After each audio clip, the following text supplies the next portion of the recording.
एक ओंकार सतनाम करता पुरख निरभौ निर्वैर अकाल मूरत अजूनी सैभं गुर प्रसाद। जप वाहिगुरु वाहिगुरु वाहिगुरु। गुरु दी परम प्यारी गुरु सवारी साध संगत जीओ, सब तो पहला फतेह बुलाओ। वाहिगुरु जी का खालसा वाहिगुरु जी की फतेह। साध संगत जी, अज आपां साहिब श्री गुरु ग्रंथ साहिब जी की हजूरी दे विच बैठ के ये विचार करते हाँ कि सानू सिमरन कितनी देर तक करना चाहिए है। आओ वेखिए कि गुरु साहिब श्री गुरु ग्रंथ साहिब जी सानू की उपदेश करते हैं। एक बहुत ही महत्वपूर्ण साहिब श्री गुरु ग्रंथ साहिब की तुक है। नामदेव जी की बख्शिश दे नाल सानू ये समझ आउंदी है कि त्रिलोचन भगत जो नामदेव का मित्र सी, वो उसदे कोल आउंदा जांदा सी और वो रोज़ देखदा सी कि नामदेव जिहड़ा है हमेशा ही चंदे ठाकदे रहिंदे है, छापदे रहिंदे है। पर त्रिलोचन नूं ये भरम पै गया कि नामदेव नाम नहीं सिमरन करते। नाम सिमरन कदों करते है? सारा दिन ही चंदे छापते रहंदे है। तां त्रिलोचन भगत ने नामदेव नूं कहा कि नामा माया मोहिया कहे त्रिलोचन मीत, काहे छीपो छायले राम ना लावो चीत। ते नामदेव त्रिलोचन दी इस गल नूं सुन के उन्हां नूं ये जवाब दिंदे है। नामा कहे त्रिलोचना मुख ते नाम समाल, हाथ पाँव सब काम कर चीत निरंजन नाल। ये जवाब नामदेव जी ने त्रिलोचन नूं दिता है कि भाई सिमरन करन दा कोई समा नहीं है। हथ नाल काम करते हुए, कार करते हुए, किरत करते हुए नाम सिमरन करते रहो। ते सानू होर थां दे उत्ते ये बख्शिश भी मिलती है कि हथ कार वल चित जार वल। तो इस तरह की अवस्था नाल असी सिमरन करना है। साहिब श्री गुरु ग्रंथ साहिब दे विच होर भी थावां दे उत्ते गुरु साहिबां ने सानू समझाया है। दुख भंजन तेरा नाम जी, दुख भंजन तेरा नाम, आठ पहर आराधिए। तो इस तरह के नाल गुरु साहब ने सानू समझाया कि भाई नाम सिमरन करना ते अठ पहर उस परम पिता परमात्मा की आराधना करो, सिमरन करो। गुरु साहब कहते हैं सास सास सिमरो गोबिंद, मन अंतर की उतरै चिंत।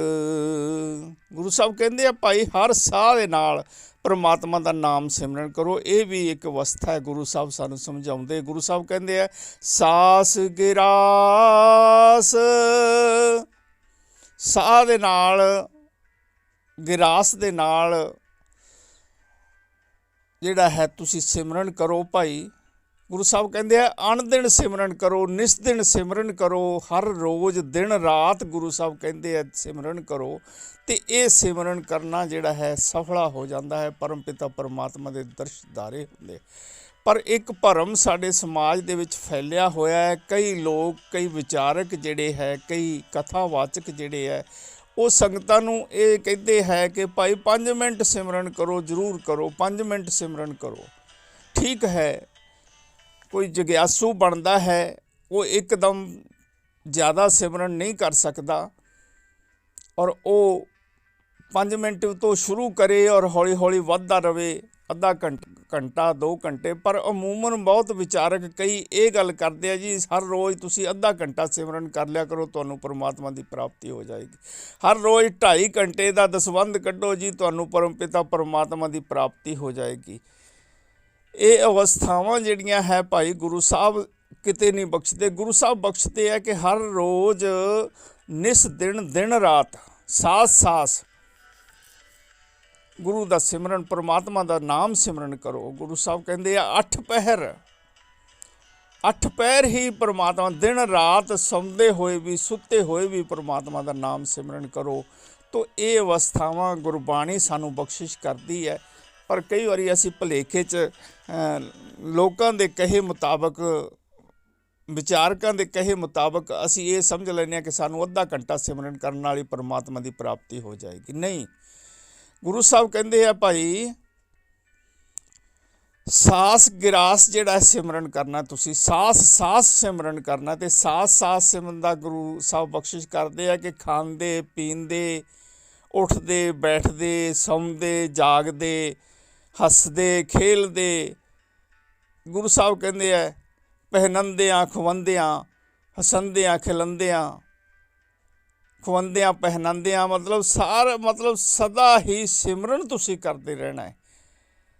ਭਾਵ ਸਿਮਰਨ ਕੀ ਕਿ ਸੁਰਤੀ ਦੇ ਵਿੱਚ ਇਸ ਤਰ੍ਹਾਂ ਦੀ ਅਵਸਥਾ ਬਣ ਜਾਵੇ ਕਿ ਅਸੀਂ ਪਰਮਾਤਮਾ ਦੇ ਨਾਲ ਆਪਣੀ ਸੁਰਤੀ ਨੂੰ ਸਦਾ ਲਈ ਜੋੜ ਲਈਏ, ਔਰ 24 ਘੰਟੇ ਸੁੱਤੇ ਹੋਏ ਵੀ ਸਾਡੀ ਸੁਰਤੀ ਜਿਹੜੀ ਆ ਉਹ ਪਰਮਪਿਤਾ ਪਰਮਾਤਮਾ ਦੇ ਨਾਲ ਜੁੜੀ ਰਵੇ। ਇਹ ਸਿਮਰਨ ਦੀ ਅਵਸਥਾ ਹੈ। ਔਰ ਵਾਹਿਗੁਰੂ ਵਾਹਿਗੁਰੂ ਵਾਹਿਗੁਰੂ ਵਾਹਿਗੁਰੂ ਸਾਡੀ ਸੁਰਤੀ ਦੇ ਵਿੱਚ ਹਮੇਸ਼ਾ ਇਹ ਸਿਮਰਨ ਚੱਲਦਾ ਰਹੇ। ਔਰ ਸਭ ਤੋਂ ਪਹਿਲਾਂ ਇਹ ਸਿਮਰਨ ਦੀਆਂ ਕੁਝ ਅਵਸਥਾ ਹੈ ਕਿ ਸਭ ਤੋਂ ਪਹਿਲਾਂ ਸਾਨੂੰ ਜਿਹੜਾ ਨਾ, ਜਦੋਂ ਗੁਰੂ 5 ਪਿਆਰਿਆਂ ਦੇ ਕੋਲੋਂ ਗੁਰੂ ਗ੍ਰੰਥ ਸਾਹਿਬ ਦੀ ਹਜ਼ੂਰੀ ਦੇ ਵਿੱਚ ਅਸੀਂ 5 ਪਿਆਰਿਆਂ ਤੋਂ ਨਾਮ ਅੰਮ੍ਰਿਤ ਦੀ ਪ੍ਰਾਪਤੀ ਕਰਦੇ ਹਾਂ ਔਰ ਸ਼ੁਰੂਆਤ ਕਰਦੇ ਹਾਂ ਨਾਮ ਸਿਮਰਨ ਕਰਨ ਦੀ। ਔਰ ਅਸੀਂ ਵਾਹਿਗੁਰੂ ਵਾਹਿਗੁਰੂ ਵਾਹਿਗੁਰੂ ਵਾਹਿਗੁਰੂ ਵਾਹਿਗੁਰੂ ਸਿਮਰਨ ਕਰਦੇ ਹਾਂ। ਇਹ ਬੋਲ ਕੇ ਸਭ ਤੋਂ ਪਹਿਲਾਂ ਸਾਨੂੰ ਰਟਨਾ ਲਾਉਣਾ ਪੈਂਦਾ, ਤਾਂ ਕਿ ਸਾਡੇ ਜਿਵੇਂ ਬੱਚੇ ਜਿਹੜੇ ਹੈ ਨਾ ਕੈ ਪੜ੍ਹਦੇ ਹੈ, ਪਹਾੜੇ ਪੜ੍ਹਦੇ ਹੈ, ਰੱਟੇ ਲਾ ਲਾ ਕੇ ਪੜ੍ਹਦੇ ਆ, ਇਸੇ ਤਰ੍ਹਾਂ ਵਾਹਿਗੁਰੂ ਨਾਮ ਸਿਮਰਨ ਦਾ ਵੀ ਰੱਟਾ ਲਾ ਲਾ ਕੇ ਜਿਹੜਾ ਹੈ ਉਹ ਸਾਨੂੰ ਮਨ ਦੇ ਵਿੱਚ ਪਕਾਉਣਾ ਪੈਂਦਾ ਹੈ। ਔਰ ਫਿਰ ਮਨ ਦੇ ਵਿੱਚ ਜਦੋਂ ਹੋ ਜਾਂਦਾ ਹੈ ਉਸ ਤੋਂ ਬਾਅਦ ਇਹ ਜਪਣਾ ਹੋ ਜਾਂਦਾ ਹੈ। ਰੱਟਾ ਲਾਉਣਾ ਜ਼ਿਆਦਾ ਬੋਲ ਕੇ, ਉੱਚੀ ਬੋਲ ਕੇ, ਬਾਰ-ਬਾਰ ਬੋਲ ਕੇ, ਇਸ ਨੂੰ ਕਹਿੰਦੇ ਆ ਰੱਟਾ ਸਿਮਰਨ, ਰਟਣਾ।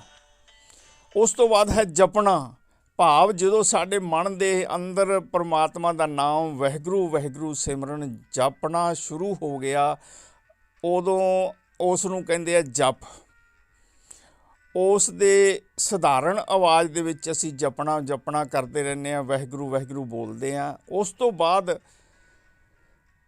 ਗੁਰੂ ਦੀ ਕਿਰਪਾ ਹੁੰਦੀ ਹੈ, ਸਾਡੇ ਜਦੋਂ ਸਮਾਂ ਜਿਵੇਂ ਜਿਵੇਂ ਸਿਮਰਨ ਦਾ ਵੱਧਦਾ ਹੈ, ਉਵੇਂ ਉਵੇਂ ਜਿਵੇਂ ਜਪ ਦਾ ਸਮਾਂ ਵੱਧਦਾ ਹੈ, ਉਵੇਂ ਉਵੇਂ ਇਹ ਸਿਮਰਨ ਬਣ ਜਾਂਦਾ। ਔਰ ਸਿਮਰਨ ਜਿਹੜਾ ਹੁੰਦਾ ਹੈ ਉਹ ਅਸੀਂ ਹਿਰਦੇ ਦੇ ਵਿੱਚ ਸੁਰਤੀ ਦੁਆਰਾ ਥੋੜ੍ਹਾ ਧੀਮਾ ਬੋਲ ਕੇ ਵੀ ਕਰਦੇ ਰਹਿੰਦੇ ਹਾਂ। ਸਿਮਰਨ ਤੋਂ ਬਾਅਦ ਸਾਡੇ ਨਾਮ ਸਿਮਰਨ ਦੀ ਅਵਸਥਾ ਇਹ ਬਣਦੀ ਹੈ ਕਿ ਅਜਪਾ ਜਪ ਹੋ ਜਾਂਦਾ ਹੈ। ਇੰਨਾ ਸਾਡੇ ਹਿਰਦੇ ਦੇ ਵਿੱਚ ਇਹ ਨਾਮ ਸਿਮਰਨ ਦਾ ਵਾਸਾ ਹੋ ਜਾਂਦਾ ਹੈ ਕਿ ਸਾਡੇ ਮੁਖ ਤੋਂ ਅਸੀਂ ਨਾਮ ਵੀ ਬੋਲੀਏ ਅਤੇ ਜੀਭ ਤਾਲੂਏ ਦੇ ਨਾਲ ਲਾ ਕੇ ਅਤੇ ਅਸੀਂ ਪਰਮਾਤਮਾ ਦਾ ਨਾਮ ਵਾਹਿਗੁਰੂ ਵਾਹਿਗੁਰੂ ਵਾਹਿਗੁਰੂ ਜਪਦੇ ਰਹਿੰਦੇ ਹਾਂ। ਇਹ ਸਿਮਰਨ ਜਿਹੜਾ ਹੈ ਇਹ ਅਜਪਾ ਜਪ ਬਣ ਜਾਂਦਾ ਹੈ। ਔਰ 24 ਘੰਟੇ ਸੁਰਤੀ ਦੇ ਵਿੱਚ ਸਾਡੀ ਸੁਰਤੀ ਜਿਹੜੀ ਹੈ ਪ੍ਰਮਾਤਮਾ ਦੇ ਚਰਨਾਂ 'ਚ ਜੁੜੀ ਰਹਿੰਦੀ ਹੈ। ਔਰ ਇਸ ਤਰ੍ਹਾਂ ਦੇ ਨਾਲ ਇਹ ਸਿਮਰਨ ਜਿਹੜਾ ਸਾਡਾ ਚੱਲਦਾ ਰਹਿੰਦਾ ਹੈ। ਇਹ ਅਜਪ ਤੋਂ ਬਾਅਦ ਗੁਰੂ ਸਾਹਿਬ ਦੀ ਕਿਰਪਾ ਹੁੰਦੀ ਹੈ ਕਿ ਸਾਨੂੰ ਪਰਮ ਪਿਤਾ ਪਰਮਾਤਮਾ ਦੀ ਬਖਸ਼ਿਸ਼ ਦੇ ਨਾਲ ਅਣਹੱਦ ਧੁਨ ਦੀ ਪ੍ਰਾਪਤੀ ਹੁੰਦੀ ਹੈ। ਸਾਡੇ 10ਵੇਂ ਦੁਆਰ ਦੇ ਵਿੱਚ ਜਦੋਂ ਸਾਡਾ ਸਿਮਰਨ ਅਜੱਪਾ ਜਪ ਤੀਕਰ ਪਹੁੰਚ ਜਾਂਦਾ ਹੈ, ਬਹੁਤ ਉੱਚੀ ਅਵਸਥਾ ਦੇ ਵਿੱਚ ਪਹੁੰਚ ਜਾਂਦਾ ਹੈ, ਉਦੋਂ ਸਾਡੇ 10ਵੇਂ ਦੁਆਰ ਦੇ ਵਿੱਚ ਅਣਹੱਦ ਧੁਨ ਦੀ ਗੂੰਜ ਸਾਨੂੰ ਕੰਨਾਂ ਦੁਆਰਾ ਸੁਣਾਈ ਦਿੰਦੀ ਹੈ। ਇਹ ਅਣਹੱਦ ਧੁਨ ਜਿਹੜੀ ਹੈ ਬਹੁਤ ਦੇਰ ਤੀਕਰ ਵੱਜਦੀ ਰਹਿੰਦੀ ਹੈ। ਇਹ ਅਣਹੱਦ ਧੁਨ ਦੇ ਵੱਜਣ ਦੇ ਨਾਲ ਹੀ ਸਾਨੂੰ ਸਤਿਗੁਰੂ ਦੀ ਪ੍ਰਾਪਤੀ ਹੋ ਜਾਂਦੀ ਹੈ, ਪਰਮ ਪਿਤਾ ਪਰਮਾਤਮਾ ਦੀ ਵੀ ਪ੍ਰਾਪਤੀ ਹੋ ਜਾਂਦੀ ਹੈ। ਗੁਰੂ ਸਾਹਿਬ ਇਹ ਬਖਸ਼ਿਸ਼ ਕਰਦੇ ਹੈ, ਗੁਰੂ ਸਾਹਿਬ ਬਖਸ਼ਿਸ਼ ਕਰਦੇ ਆ, ਨੱਦ ਸੁਣੋ ਵਡਭਾਗੀ ਹੋ ਸਗਲ ਮਨੋਰਥ ਪੂਰੇ, ਪਾਰ ਬ੍ਰਹਮ ਪ੍ਰਭ ਪਾਇਆ ਉਤਰੇ ਸਗਲ ਵਸੂਰੇ। ਸਾਨੂੰ ਪਰਮ ਪਿਤਾ ਪਰਮਾਤਮਾ ਦੀ ਪ੍ਰਾਪਤੀ ਜਿਹੜੀ ਹੈ ਅਣਹੱਦ ਧੁਨ ਵੱਜਦਿਆਂ ਹੀ ਪ੍ਰਾਪਤੀ ਹੋ ਜਾਂਦੀ ਹੈ। ਇਸ ਤੋਂ ਬਾਅਦ ਸਾਡੇ ਸਿਮਰਨ ਦੀ ਅਵਸਥਾ ਇਹ ਆਉਂਦੀ ਹੈ ਕਿ ਅਸੀਂ ਪਰਮ ਪਦ ਦੀ ਪ੍ਰਾਪਤੀ ਕਰਦੇ ਹਾਂ। ਜਿਵੇਂ ਜਿਵੇਂ ਸਾਡਾ ਸਿਮਰਨ ਜ਼ਿਆਦਾ ਬਣਦਾ ਜਾਂਦਾ ਹੈ, ਸਾਨੂੰ ਪਰਮ ਪਦ ਦੀ ਪ੍ਰਾਪਤੀ ਹੁੰਦੀ ਹੈ, ਭਾਵ ਅਸੀਂ ਪਰਮ ਪਿਤਾ ਪਰਮਾਤਮਾ ਦੇ ਪਿਆਰੇ ਹੋ ਜਾਂਦੇ ਹਾਂ। ਸਾਨੂੰ ਪਰਮ ਪਿਤਾ ਪਰਮਾਤਮਾ ਆਪ ਪਿਆਰ ਕਰਨ ਲੱਗ ਜਾਂਦਾ ਹੈ। ਸਾਡੇ ਪਿਆਰ 'ਤੇ ਖੁਸ਼ ਹੋ ਕੇ ਪਰਮ ਪਿਤਾ ਪਰਮਾਤਮਾ ਸਾਨੂੰ ਪਿਆਰ ਕਰਨਾ ਸ਼ੁਰੂ ਕਰ ਦਿੰਦਾ ਹੈ। ਇਸ ਤੋਂ ਅਗਲੀ ਅਵਸਥਾ ਜਿਹੜੀ ਸਾਡੀ ਹੈ ਉਹ ਗੁਰੂ ਸਾਹਿਬ ਦੀ ਬਖਸ਼ਿਸ਼ ਨਾਲ ਸਾਨੂੰ ਜੀਵਤ ਪਦ ਦੀ ਪ੍ਰਾਪਤੀ ਹੁੰਦੀ ਹੈ, ਭਾਵ ਜੀਂਦੇ ਜੀ ਹੀ ਸਾਨੂੰ ਪਰਮ ਪਿਤਾ ਪਰਮਾਤਮਾ ਦੀ ਪ੍ਰਾਪਤੀ ਹੋ ਜਾਂਦੀ ਹੈ ਔਰ ਅਸੀਂ ਪਰਮ ਪਿਤਾ ਪਰਮਾਤਮਾ ਦੇ ਨਾਲ ਜੁੜ ਕੇ ਯੋਗ ਕਰਕੇ ਪਰਮ ਪਿਤਾ ਪਰਮਾਤਮਾ ਦੇ ਜੀਵਤ ਪਦ ਨੂੰ ਪ੍ਰਾਪਤ ਕਰ ਲੈਂਦੇ ਹਾਂ। ਜੀਂਦੇ ਜੀ ਸਾਨੂੰ ਪਰਮ ਪਿਤਾ ਪਰਮਾਤਮਾ ਦੇ ਦਰਸ ਦਿਦਾਰੇ ਹੋਣੇ ਸ਼ੁਰੂ ਹੋ ਜਾਂਦੇ ਹੈ ਔਰ ਇਸ ਤੋਂ ਬਾਅਦ ਸਾਨੂੰ ਅਵਸਥਾ ਆਉਂਦੀ ਹੈ ਇੱਕ ਅਮਰਾ ਪਦ ਦੀ। ਜੀਂਦੇ ਜੀ ਹੀ ਇਸ ਸੰਸਾਰ ਦੇ ਵਿੱਚ ਰਹਿੰਦਿਆਂ ਹੀ ਪਰਮ ਪਿਤਾ ਪਰਮਾਤਮਾ ਦੀ ਬਖਸ਼ਿਸ਼ ਹੁੰਦੀ ਹੈ ਕਿ ਸਾਨੂੰ ਪਰਮ ਪਿਤਾ ਪਰਮਾਤਮਾ ਵੱਲੋਂ ਅਮਰਾ ਪਦ ਦੀ ਪ੍ਰਾਪਤੀ ਹੋ ਜਾਂਦੀ ਹੈ, ਭਾਵ ਅਸੀਂ ਐਸੀ ਅਵਸਥਾ ਦੇ ਵਿੱਚ ਪਹੁੰਚ ਜਾਂਦੇ ਹਾਂ ਕਿ ਜਿੱਥੇ ਸਾਡੀ ਰੂਹ ਜਿਹੜੀ ਹੈ ਨਾਮ ਸਿਮਰਨ ਕਰਦੀ ਹੋਈ ਅਮਰ ਪਦ ਨੂੰ, ਅਮਰਤਾ ਨੂੰ ਪ੍ਰਾਪਤ ਕਰ ਲੈਂਦੀ ਹੈ।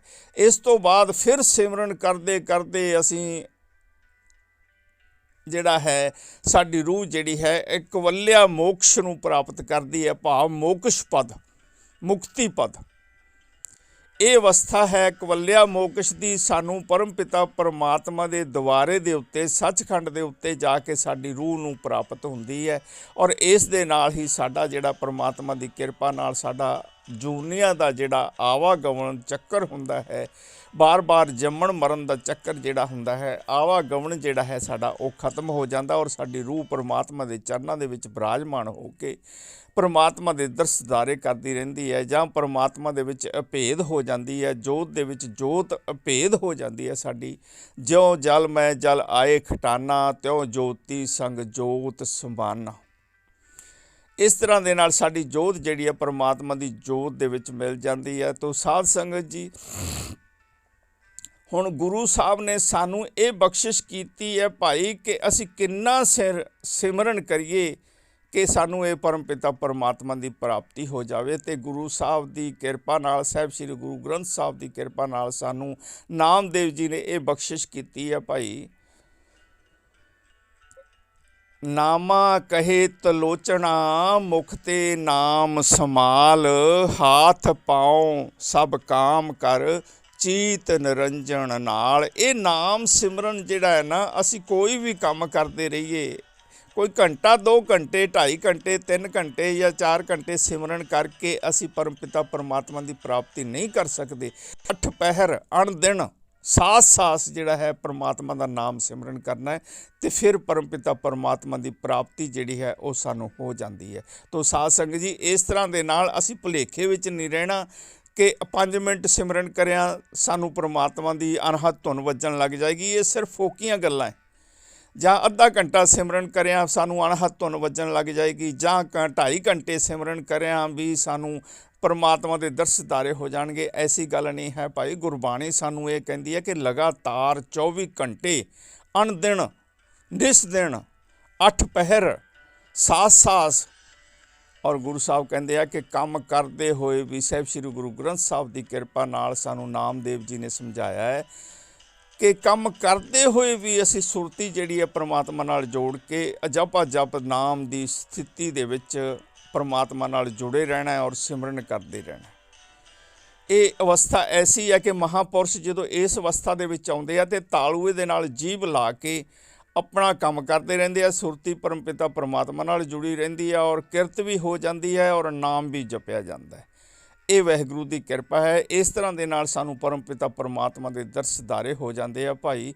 ਇਸ ਤਰ੍ਹਾਂ ਦੇ ਨਾਲ ਸਾਨੂੰ ਬਖਸ਼ਿਸ਼ ਹੋ ਜਾਂਦੀ ਹੈ ਗੁਰੂ ਦੀ ਕਿਰਪਾ ਦੇ ਨਾਲ ਸਾਨੂੰ ਜਿਹੜਾ ਹੈ ਪਰਮਪਿਤਾ ਪਰਮਾਤਮਾ ਨਾਲ ਜੋਗ ਹੋ ਜਾਂਦਾ ਹੈ। ਪਰਮਪਿਤਾ ਪਰਮਾਤਮਾ ਦੇ ਦਰਸ਼ਦਾਰੇ ਸਾਨੂੰ ਹੋਣੇ ਸ਼ੁਰੂ ਹੋ ਜਾਂਦੇ ਆ ਔਰ ਪਰਮਪਿਤਾ ਪਰਮਾਤਮਾ ਦੇ ਝਲਕਾਰੇ ਜਿਹੜੇ ਹੈ ਸਾਖਸ਼ਾਤ ਪਰਮਪਿਤਾ ਪਰਮਾਤਮਾ ਜੋਤ ਸਰੂਪ ਜਿਹੜਾ ਹੈ ਸਾਨੂੰ ਦਰਸ਼ਨ ਦਿੰਦਾ ਹੈ। ਸਾਡੀ ਖੁੱਲ੍ਹੀਆਂ ਅੱਖਾਂ ਦੇ ਨਾਲ ਹੀ ਲੋਕ ਅਮੂਮਨ ਕਹਿੰਦੇ ਆ ਕਿ ਤੁਸੀਂ ਅੱਖਾਂ ਮੀਚੋ ਜੀ, ਤੁਹਾਨੂੰ ਇੱਥੇ ਤੁਹਾਡੇ ਸੁਰਤੀ ਦੇ ਵਿੱਚ ਤੁਹਾਨੂੰ ਦਰਸ਼ਦਾਰੇ ਹੋਣਗੇ, ਤਾਰਾ ਦਿਸੇਗਾ, ਚੰਦ ਦਿਸੇਗਾ, ਫਲਾਨਾ ਦਿਸੇਗਾ। ਨਹੀਂ ਭਾਈ ਗੁਰਮੁਖ ਪਿਆਰਿਓ, ਜਦੋਂ ਇਸ ਤਰ੍ਹਾਂ ਦੀ ਅਵਸਥਾ ਬਣ ਜਾਂਦੀ ਹੈ ਨਾ ਤਾਂ ਸਭ ਤੋਂ ਪਹਿਲਾਂ ਤੁਹਾਨੂੰ ਕੋਟ ਸੂਰਜ ਦਾ ਉਜਿਆਰਾ ਜਿਹੜਾ ਹੈ ਉਹ ਦਰਸ਼ਨ ਦਿੰਦਾ ਹੈ। ਇੰਨਾ ਚਾਨਣ ਹੁੰਦਾ ਹੈ ਕਿ ਜਿਹੜਾ ਸਾਡੀਆਂ ਅੱਖਾਂ ਦੇ ਨਾਲ ਉਹ ਦੇਖਿਆ ਨਹੀਂ ਜਾ ਸਕਦਾ। ਅੱਖਾਂ ਸਾਡੀਆਂ ਚੁੰਦੇ ਆਉਂਦੀਆਂ ਹੈ।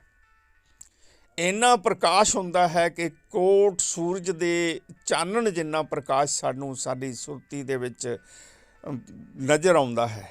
ਪਰ ਹੌਲੀ ਨਾਮ ਸਿਮਰਨ ਕਰਦਿਆਂ ਇਹ ਚੰਦ ਸੂਰਜ ਜਿਹੜਾ ਹੈ ਨਾ, ਇਹ ਸੂਰਜ ਦਾ ਪ੍ਰਕਾਸ਼ ਜਿਹੜਾ ਹੈ ਇਹ ਚੰਦ ਦਾ ਪ੍ਰਕਾਸ਼ ਬਣਨਾ ਸ਼ੁਰੂ ਹੋ ਜਾਂਦਾ ਹੈ ਔਰ ਫਿਰ ਇਹ ਚੰਦ ਦਾ ਪ੍ਰਕਾਸ਼ ਜਿਹੜਾ ਹੈ ਸਾਡੀਆਂ ਅੱਖਾਂ ਖੁੱਲ੍ਹੀਆਂ ਅੱਖਾਂ ਦੇ ਨਾਲ ਸਾਨੂੰ ਆਪਣੇ ਆਲੇ ਦੁਆਲੇ ਆਸੇ ਪਾਸੇ ਜਿੱਧਰ ਨੂੰ ਵੀ ਅਸੀਂ ਦੇਖਦੇ ਹਾਂ ਉੱਧਰ ਨੂੰ ਸਾਨੂੰ ਇਹ ਚੰਦ ਸਰੂਪ ਦੇ ਝਲਕਾਰੇ, ਪ੍ਰਕਾਸ਼ ਜੋਤ ਦੇ ਝਲਕਾਰੇ ਸਾਨੂੰ ਪੈਂਦੇ ਆ, ਜਿਹੜੇ ਕਿ ਪਰਮਪਿਤਾ ਪਰਮਾਤਮਾ ਦਾ ਸਰੂਪ ਹੈ, ਪਰਮਾਤਮਾ ਦਾ ਪੁੰਜ ਹੈ, ਪ੍ਰਕਾਸ਼ ਪੁੰਜ ਹੈ।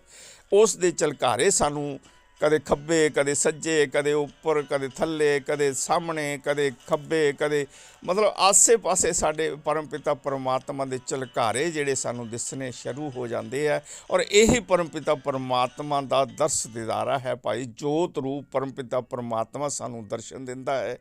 ਇਸ ਤਰ੍ਹਾਂ ਦੇ ਨਾਲ ਸਾਡਾ ਜੀਵਨ ਜਿਹੜਾ ਹੈ ਸੁੱਖਾਮਈ ਹੋ ਜਾਂਦਾ ਹੈ, ਦੁੱਖ ਸਾਰੇ ਕੱਟੇ ਜਾਂਦੇ ਆ ਔਰ ਗੁਰੂ ਸਾਹਿਬ ਨੇ ਇਸ ਅਵਸਥਾ ਨੂੰ ਸਾਨੂੰ 40ਵੀਂ ਪੌੜੀ ਦੇ ਵਿੱਚ ਸਮਝਾਇਆ ਕਿ ਜਦੋਂ ਸਾਨੂੰ ਪਰਮਪਿਤਾ ਪਰਮਾਤਮਾ ਦੀ ਪ੍ਰਾਪਤੀ ਹੋ ਜਾਂਦੀ ਹੈ ਸਾਨੂੰ ਕੀ ਅਵਸਥਾ ਪ੍ਰਾਪਤ ਹੁੰਦੀ ਹੈ।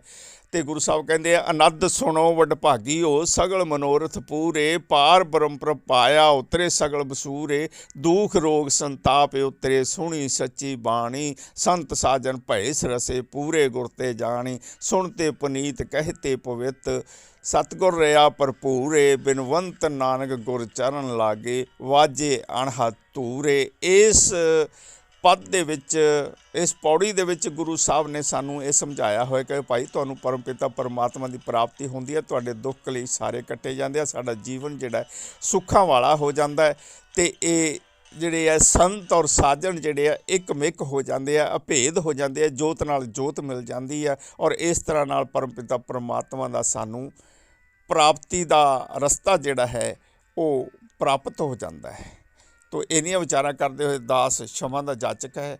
ਭੁੱਲਾਂ ਚੁੱਕਾਂ ਲਈ ਮਾफ़ੀ, ਕਿਉਂਕਿ ਗੁਰਬਾਣੀ ਜਿਹੜੀ ਅਥਾਹ ਸਾਗਰ ਹੈ ਇਸ ਦਾ ਭੇਦ ਜਾਣਨਾ ਹਰ ਕਿਸੇ ਦੇ ਵੱਸ ਨਹੀਂ ਹੈ ਤੇ ਗੁਰੂ ਪਰਮਪਿਤਾ ਪਰਮਾਤਮਾ ਜੇ ਸਾਡੇ 'ਤੇ ਕਿਰਪਾ ਕਰੇ ਤੇ ਅਸੀਂ ਥੋੜ੍ਹਾ ਬਹੁਤਾ ਭੇਦ ਪਰਮਾਤਮਾ ਜਦੋਂ ਸਾਨੂੰ ਦੱਸਦਾ ਤੇ ਅਸੀਂ ਸੰਗਤਾਂ ਨੂੰ ਬੋਲ ਕੇ ਦੱਸ ਦਈਏ ਤਾਂ ਇਹ ਹੋ ਸਕਦਾ ਹੈ।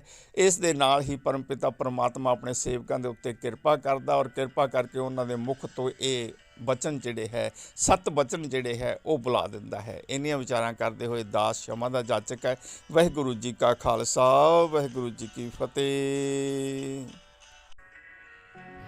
ਸਾਧ ਸੰਗਤ ਜੀ, ਵਾਹਿਗੁਰੂ ਜੋਤ ਚੈਨਲ ਨੂੰ ਸਬਸਕ੍ਰਾਈਬ ਕਰੋ, ਸੈਂਡ ਕਰੋ, ਲਾਈਕ ਕਰੋ